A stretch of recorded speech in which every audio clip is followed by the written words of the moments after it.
नमस्कार साथियों, स्वागत है आपका। देखिए, बहुत ज़्यादा इंपॉर्टेंट क्लास है आज की, जो कि है ओजोन के बारे में। इससे संबंधित बहुत ज़्यादा क्वेश्चन पेपर में आते हैं, एक दो नहीं, लगभग हर एग्जाम में ओजोन से संबंधित क्वेश्चन आता है।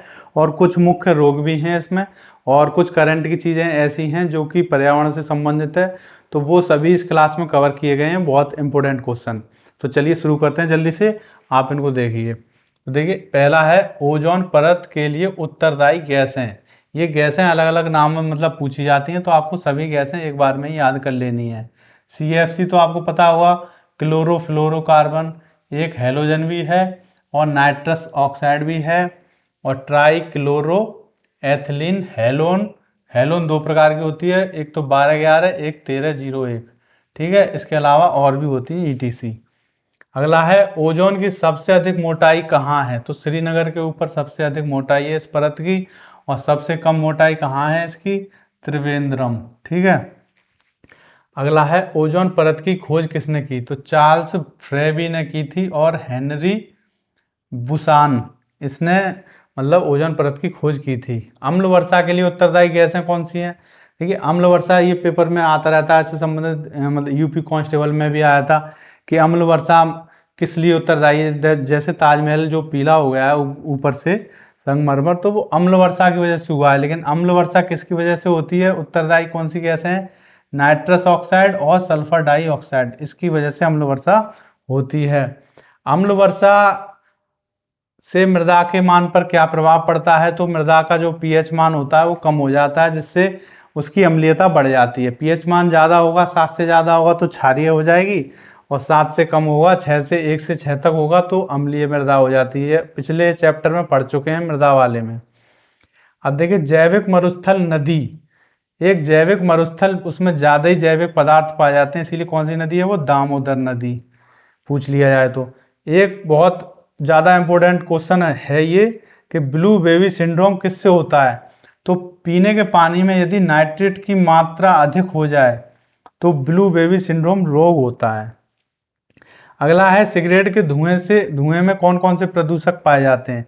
तो सिगरेट का धुआं सिगरेट पीने वाले से भी ज़्यादा जो पास में बैठा होता है उसे नुकसान करता है, क्योंकि सिगरेट के धुआं में कार्बन मोनोऑक्साइड, जो कि रक्त में हीमोग्लोबिन में घुल के एकदम जहरीली गैस है, जिससे कि एकदम वो हीमोग्लोबिन में, खून में घुल जाएगी आपके, और सांस रोक देगी एकदम।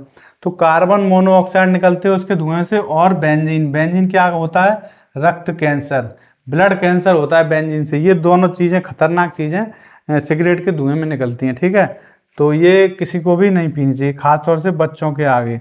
ग्रीन मफलर संबंधित है, ये ध्वनि प्रदूषण से संबंधित है। ठीक है। न्यूनतम वायु प्रदूषण वाला ईंधन कौन सा है, हाइड्रोजन। इटाई इटाई रोग किससे होता है, कैडमियम द्वारा। ये धातु है कैडमियम। एक रोग है इंपोर्टेंट, ब्लैक फुट रोग किससे होता है। तो पीने के पानी में यदि आर्सेनिक की मात्रा अधिक हो जाए तो उससे ब्लैक फुट रोग होता है। इको मार्क किस पे लगाया जाता है। तो ये पर्यावरण अनुकूल उत्पादों पर लगाया जाता है, जिससे कि पर्यावरण पे कोई भी प्रभाव नहीं पड़ेगा। तो ये भारतीय मानक ब्यूरो द्वारा जारी किया गया है, इको मार्क BIS द्वारा। ठीक है। अब देखते हैं अगला। आगे है आपका एजेंडा 21, ये बहुत ज़्यादा इंपॉर्टेंट है। ये है सतत विकास से संबंधित एक प्रोग्राम लाया गया था, सतत विकास से संबंधित, जलवायु परिवर्तन से संबंधित। 1922 में जो पृथ्वी सम्मेलन हुआ था रियो डी जेनेरियो में, उसी में ये एजेंडा 21 लाया गया था। ठीक है। अगला है आपका ग्लोबल 500 पुरस्कार। तो ये किस में दिया था, पर्यावरण संरक्षण के क्षेत्र में 1987 द्वारा UNEP द्वारा, मतलब यूनाइटेड नेशन एनवायरमेंटल प्रोग्राम द्वारा ये दिया जाता है ग्लोबल 500 पुरस्कार। ठीक है। अगला देखिए, चिपको आंदोलन, इससे जुड़े हुए कौन कौन से व्यक्ति थे। तो सुंदरलाल बहुगुणा, गौरा देवी, चंडी प्रसाद भट्ट, जिनको वृक्ष मानव भी कहा जाता है, ये चिपको आंदोलन से संबंधित थे। अगला है नर्मदा बचाओ आंदोलन, इसमें कौन जुड़े थे, मेधा पाटेकर, बाबा आमटे। यदि नाम सीधे सीधे पूछा जाता है कि नर्मदा बचाओ आंदोलन इनमें से कौन इसमें जुड़ा हुआ था, तो उसमें ये भी नाम दे दिए जाएंगे, चिपको आंदोलन वाले, और ये भी, तो वो आप पता कर सकते हैं। मैत्री आंदोलन, इससे संबंधित कौन थे, कल्याण सिंह रावत, एक ही लोग। बिश्नोई आंदोलन हुआ था, उसमें कौन कौन थे? संत जाम्भोजी, अमृता देवी बिश्नोई, ये 2 नाम आपको याद रखने हैं। अब अगला है विश्व वन्य जीव कोष का शुभंकर क्या है? जो भी वन्य जीव के लिए फंड आता है उसका एक वो बना हुआ है पूरे दुनिया का, तो उसका शुभंकर है आपका पांडा।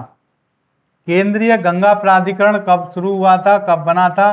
तो ये बना था 1982।